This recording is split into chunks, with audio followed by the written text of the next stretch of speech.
And चाली गेलो का बाईक आणता देखा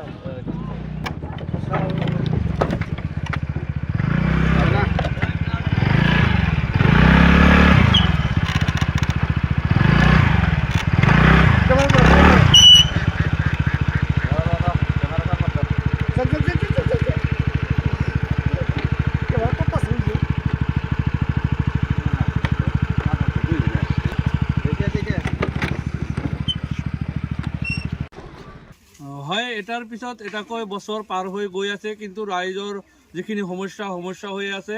মই এই মুহূৰ্তত উপস্থিত আছোঁ কলগাছিয়া ৰাজচক্ৰৰ বালুকুৰি আঞ্চি গাঁৱত আৰু বালুকুৰি আঞ্চি গাঁৱত মৰা নদীৰ ওপৰত যিখন কাঠৰ দলং আছে বছৰৰ পৰ বছৰ এই অঞ্চলৰ যিখিনি জনসাধাৰণ আছে তেওঁলোকে দুৰ্ভোগ ভুগিবলগীয়া হৈছে। মোৰ সতীৰ্থ সাংবাদিকে সমগ্ৰ দৃশ্য দেখুৱাব যে এটাৰ পিছত এটাকৈ বছৰ পাৰ হৈ গৈ আছে, জনপ্ৰতিনিধি আহিছে আৰু গৈছে, পিছতো এই অঞ্চলৰ যিখিনি জনসাধাৰণ আছে তেওঁলোকে জমৰ যাতনা ভুগিব লগা হৈছে। এইদৰে কাঠৰ দলঙেদি প্ৰত্যেক দিনা এই অঞ্চলৰ যিখিনি ছাত্ৰ ছাত্ৰী আছে বা সাধাৰণ ৰাইজ আছে তেওঁলোকে দুৰ্ভোগ ভুগিবলগীয়া হৈছে। যিহেতু নিৰ্বাচন সমাগত তাৰ পিছতো এই অঞ্চলৰ যিখিনি জনসাধাৰণ আছে তেওঁলোকে দুৰ্ভোগ ভুগিবলগীয়া হৈছে। ইয়াৰে যিসকল স্থানীয় ব্যক্তি আছে আমি তেওঁলোকৰ পৰা জানিবলৈ যত্ন কৰিম যে আচলতে এই অঞ্চলৰ যিখিনি জনসাধাৰণ আছে তেওঁলোকে কিহৰ কাৰণে এনেকুৱা জমৰ যাতনা ভুগিবলগীয়া হৈছে। এই অঞ্চলৰ যিখিনি জনসাধাৰণ আছে আমি তেওঁলোকৰ পৰা জানিবলৈ যত্ন কৰিম। এয়া দেখা পাইছে যে এজন বৃদ্ধ মানুহ তেওঁ আহিছে, আহি থাকাতে এইদৰে পৰি গৈছে। মই সতীৰ্থ সাংবাদিকক দেখুৱাবলৈ যত্ন কৰিম যে এইদৰে আচলতে ৰাইজৰ বহুত অসুবিধা হৈছে। কি ধৰণৰ অসুবিধা হৈছে? বিৰাট অসুবিধা হৈছে। আমি মানে বিৰাট তেনেহ'লে থাকিব নোৱাৰোঁ মানে যিমান অসুবিধা হৈছে আমাৰ ল'ৰা ছোৱালী মাও বনি কোনেও যাব নোৱাৰে এই দলঙৰ ওপৰেদি। কেতিয়াও মানে দূৰত যাব লগা হ'ল, মেডিকেলত যাব লগা হ'ল, কলেজত যাব লগা হ'ল, সেই সময়মতন যাব নোৱাৰে হয়তো পিছত পৰি যায়, কলেজ কৰিব নোৱাৰে আমি আৰু কি ক'ম।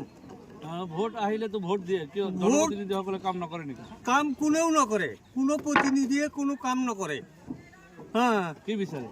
আমি হেমন্ত ছাৰক অনুৰোধ কৰিছোঁ আমাৰ এই দলংখন যি প্ৰকাৰে হওক পকী দলং কৰি যেন দেয়, এইটো আমাৰ আহ্বান।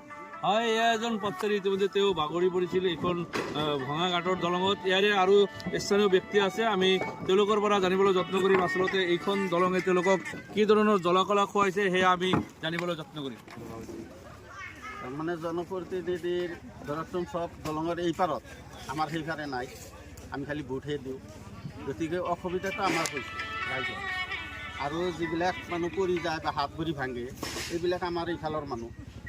গতিকে আমাৰ মানে কষ্টৰ কাৰণে আমি মানে চলাচল কৰিব লাগে, আমাৰ সুবিধাৰ কাৰণে আমি ৰাইজে বনাই আছোঁ। সমস্যা হৈয়ে থাকি আছে। আমি বহুত প্ৰতিনিধিৰ ওচৰত মানে কিমানবাৰ আবেদন কৰি আছোঁ, কিমান আন্দোলন কৰিলোঁ, গাড়ী ৰিজাৰ্ভ কৰি লৈ হয়তো আমি প্ৰতিনিধিৰ ওচৰত গৈছোঁ। আমাক আশ্বাস দিয়ে কিন্তু কাম মানে নকৰে, এনেকুৱা হৈ আছে। নিৰ্বাচন সমাগত কেনেকুৱা প্ৰাৰ্থীক অগ্ৰাধিকাৰ দিব আপোনালোকে? নিৰ্বাচনৰ সময়তেতো চব প্ৰতিনিধিয়ে মানে চবেই আহে, তেতিয়া মানে আমাৰ দলংখন পকীকৰণ কৰিয়ে দিয়ে, পকী হৈয়ে যায়। কিন্তু নিৰ্বাচনৰ পিছত আৰু আমাৰ সেইবিলাক কথা মনত নাথাকে আমাৰ প্ৰতিনিধি যাকে বনাওঁ। গতিকে আমি আশা ৰাখিছোঁ মানে আমি এইবুলি ভোট দিম না নাই সেইটোৱে ভাবি আছোঁ। আমি ৰাইজ মানে আমাৰ এইফালৰ ৰাইজ গোটেইকেইটা আমি বহি মানে যদি আমি ৰাইজেই বনাব লাগে প্ৰত্যেক বছৰ 2বাৰ 3বাৰ দলংখন মেৰামতি কৰিব লাগে। গতিকে আমি লাগিলে ভোট বৰ্জন কৰিম, আৰু যদি আমাৰ হেমন্ত ছাৰে আমাৰ এইখন দলং পকীকৰণ কৰি দিয়ে, লাগিলে আমি আনুষ্ঠানিকভাৱে আমাৰ ৰাইজৰ সকলো ৰাইজক লৈ মানে এই লাগে বিজেপিত জইন হ'ম। আমি এইটো মানে আমাৰ ৰাইজৰ স্বাৰ্থৰ কাৰণে। কোনো MLA আৰ ৰকিবুল সাহেব হয়েছে MP, আজিৰ লগিন ৰকিবুল স্যাৰেৰ চেহাৰাটা আমি দেখা পোৱা নাই। আর আমার না লাগে 2026 হেমন্ত স্যারক ভোট দিম। এখন আমার দাবি, আমার এই ব্রিজখন এই ইলেকশনের আগতেই পকি বানিয়ে দিব লাগব, নহলেও খুঁটি এটা লাগাব লাগব। তেতিয়াহে আমি 2026 আমার এই গাঁও জনতা জিপি আমি যেনেকে হেমন্ত স্যারক উঠাব লাগে আমি ভোট দি কেনে তাক জয়যুক্ত কৰিম। কেনেকুৱা সমস্যা হৈছে আপোনালোকৰ? আমাৰ ছাত্ৰ ছাত্ৰীবিলাকৰ অসুবিধা, ডেলিভাৰী হোৱা মানুহৰ আই মাতৃবিলাক আছে, তেখেতৰ কাৰণে অসুবিধা হয়।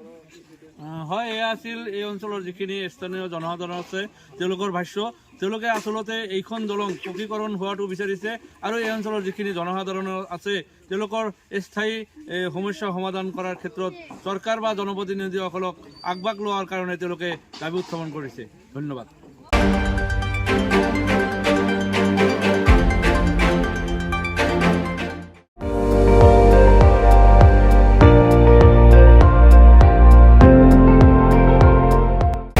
আপুনি চাই আছে ND24, সৰ্বশ্ৰেষ্ঠ নহয় সৰ্বোত্তমৰ দৌৰত।